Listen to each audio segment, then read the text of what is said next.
There are some questions that are asked in different competitive examinations with regard to allude to phrasal verb. Question number 1. Which of the following sentences uses allude to correctly? Option A.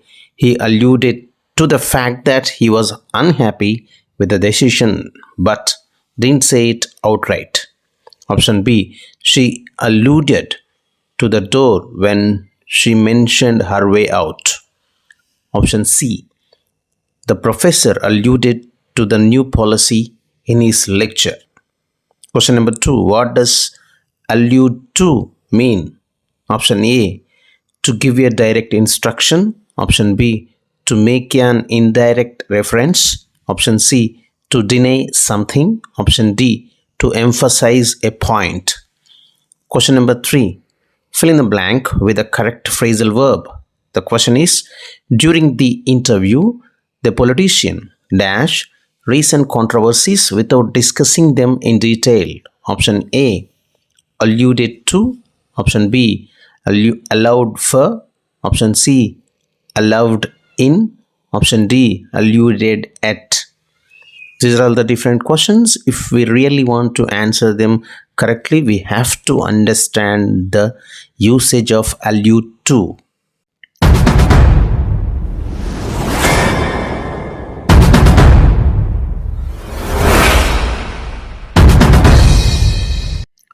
Hi all and welcome to today's video. In this video we are going to learn the details of the word allude and the phrasal verb allude to. Let's dive in and learn how to use this phrasal verb in different contexts with suitable examples. But don't forget to hit subscribe and turn on the notification bell so you won't miss any future content. Let's get started. The word allude is most commonly used as a verb. As a verb, it means to make an indirect reference to something. For example, the politician alluded to the recent economic challenges without explicitly mentioning them.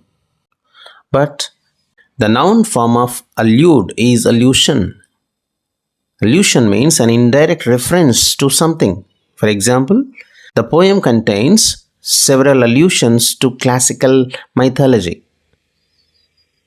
So allusion is the noun form derived from the verb allude. It represents the act or instance of making an indirect reference. And there is another word allusive. It's an adjective form, which means containing or characterized by indirect reference. For example, the writer's allusive style made the text rich with hidden meanings. Here, allusive is an adjective that describes something that makes many indirect references. And what about allusively? Allusively is an adverb, which means in a manner that makes indirect references. For example, she spoke allusively, hinting at the problems without addressing them directly. So here allusively is an adverb form that describes how something is done in an allusive manner. So on the whole, we can understand allude is a verb which means to refer to something indirectly. Allusion is a noun which means an indirect reference. Allusive is an adjective which means describing something that makes indirect reference. And whereas allusively is an adverb which means referring to something in an indirect manner. Now that we have understood how the word allude is used and how does it change in different parts of speech. And what about allude to? Allude to is a commonly used phrasal verb, which means to refer to something indirectly or hint at something without mentioning it outright. For example, the speaker alluded to the recent political scandal without naming any specific individuals. Next sentence. In her speech, she alluded to a difficult time in her life but didn't go into detail. There are words like hint at, suggest, imply, refer to. So these words can be used as synonymously for allude to.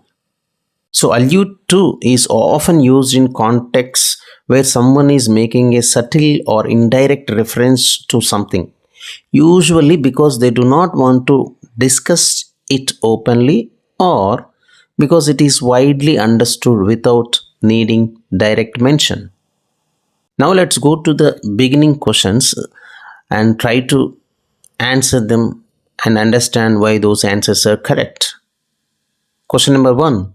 Which of the following sentences uses allude to correctly? Option A. He alluded to the fact that he was unhappy with the decision but didn't say it outright. Option B. She alluded to the door when she mentioned her way out. Option C. The professor alluded to the new policy in his lecture. Which is the right answer? The answer is option A. He alluded to the fact that he was unhappy with the decision, but didn't say it outright. The sentence correctly uses alluded to. So alluded to mean that speaker indirectly mentioned or hinted at his unhappiness without directly stating it. So option A is right. Question number 2. What does allude to mean? Option A. To give a direct instruction. Option B. To make an indirect reference. Option C. To deny something. Option D. To emphasize a point. So option B. To make an indirect reference is the right answer, because allude to means to refer to something in an indirect manner. So option B is right. Question number 3. Fill in the blank with the correct phrasal verb. During the interview, the politician dash recent controversies without discussing them in detail. Option A. Alluded to. Option B. Allowed for. Option C. Allowed in. Option D. Allowed at.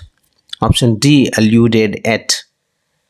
The answer is option A. Alluded to, because alluded to is the correct phrasal verb used, because it indicates that the politician made an indirect reference to the controversies. Now let's explore allude to, taking more examples.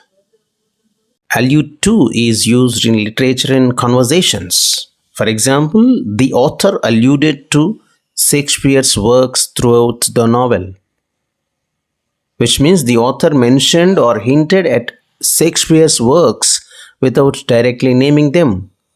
In everyday usage, during his speech, he alluded to the challenges the company had faced last year, but he didn't go into specifics, which means the speaker referred to the company's past challenges indirectly, not going into details.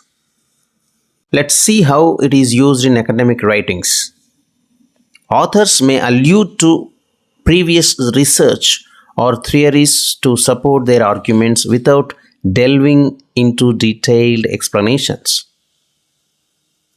And everyday conversations, people might allude to a shared experience or inside joke, relying on the listener's understanding of the context. The words like hint at, refer to, imply, and suggest can be used as synonymous for allude to. So on the whole, allude to means to refer to something in an indirect way, often leaving it to the audience to make the connection. That's it for today. Thanks for tuning in, and don't forget to like and subscribe for more linguistic tips and tricks. Until next time, keep aiming high in your language journey. Thank you very much.